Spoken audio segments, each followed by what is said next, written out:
going to try to get to and replace the cabin air filters.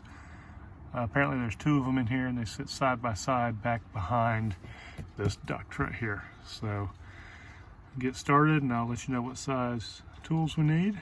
And all right, so I'm going to use 7mm socket and a ratchet and a 1/4 inch drive nut driver, or 1/4 inch drive nut driver to put my socket on.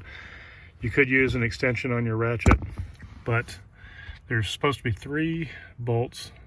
For some reason I'm missing one, the one closest to the console, right up in here where my finger is, right up in there. There's a bolt.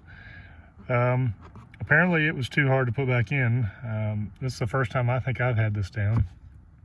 So there's supposed to be one bolt up there. There's another bolt right here.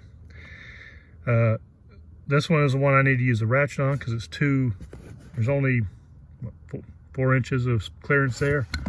So this wouldn't fit up in there very straight. And then you've got the other bolt up here, which you might be able to reach that with just a ratchet. I don't know. So I guess a 1/4 inch ratchet is probably all you need. So I'm gonna go ahead and take those.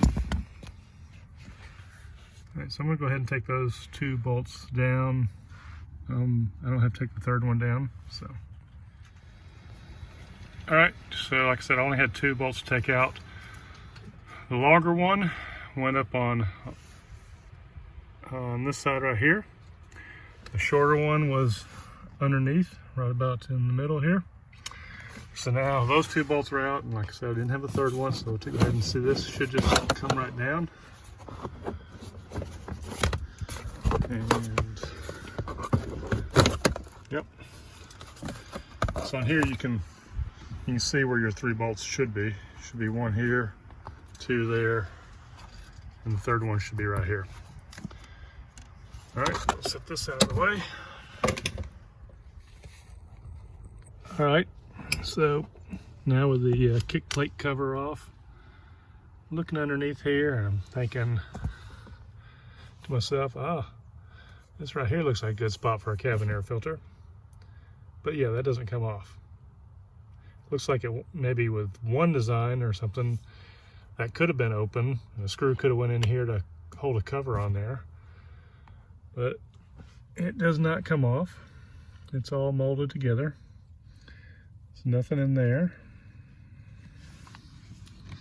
And as I move over here, got the air output. Nowhere for the cabin air filter. This is a 2003 Suburban. And after getting in here and looking and not finding one, I did what most people do. Went to the internet and looked a little bit deeper and found that 2002 was the last year that GM put cabin air filters in their Suburbans. So at least 2003 doesn't have them. I can't speak for anything else. But anyway, I'm gonna button this back up, and if you have an 03 Suburban, don't bother looking for your cabin air filter.